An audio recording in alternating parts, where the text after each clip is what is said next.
لیے کیونکہ قرآن الفاظ اور معنی کے مجموعے کا نام ہے اور حدیث اسی کے معنی کا نام ہے۔ جب الفاظ کی حفاظت ہوگی تو معنی کی بھی حفاظت ہوگی، دونوں کے لیے اللہ تعالیٰ نے حافظوں کے سینے کو محفوظ فرمایا۔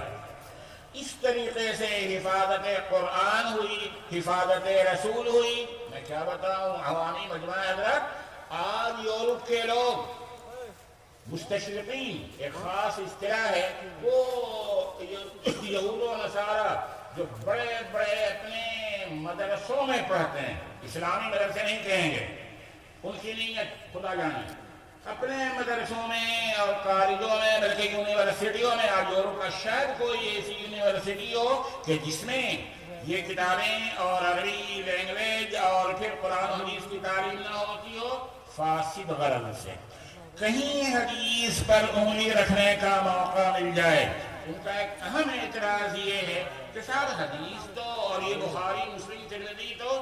تیسری صدی میں لکھی گئی ہیں، حضور صلی اللہ علیہ وسلم کے پردہ فرمانے کے بعد تیسری صدی میں تیار ہوئی ہیں، پھر ان کو کیسے مان لیا جائے؟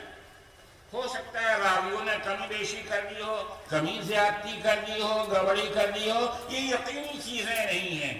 مگر تاریخ کتابت حدیث کو نہ جاننے کی وجہ سے یہ اعتراض ہے۔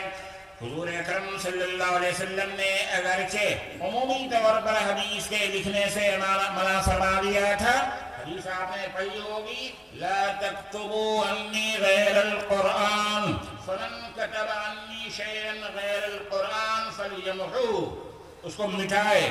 کیونکہ اصل مدار حافظوں کے سینے پر تھا، کتابت پر نہیں۔ مگر اس کے باوجود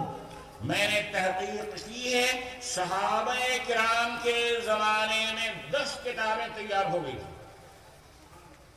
10 کتابیں تیار ہو گئی تھی۔ صحیفہ علی، حضرت علی رضی اللہ تعالیٰ عنہ نے جمع کی تھی، اب وہ کتاب دوسری کتابوں میں ضم کر دی گئی ہے، مگر صحیفہ حماد بن منبہ جس کا نام ہے صحیفۃ الصادقہ، وہ تو دارالعلوم نے مولانا کی نگرانی میں چھاپ بھی دی ہے، آپ اس کو پڑھیے، وہ سرور کونین صلی اللہ علیہ وسلم کے زمانے کی تیار کی ہوئی کتاب۔ بخاری ہی حدیث کا نام نہیں حضرت، بلکہ حدیث کے لیے یہ ایک کتاب ہے، اسی کا نام حدیث نہیں، حدیث اس سے بہت عام ہے، بہت عام ہے۔ میں کہنا تو یہ چاہ رہا ہوں کہ سارے صحابہ کمی زیادتی کے ساتھ حدیث کے حافظ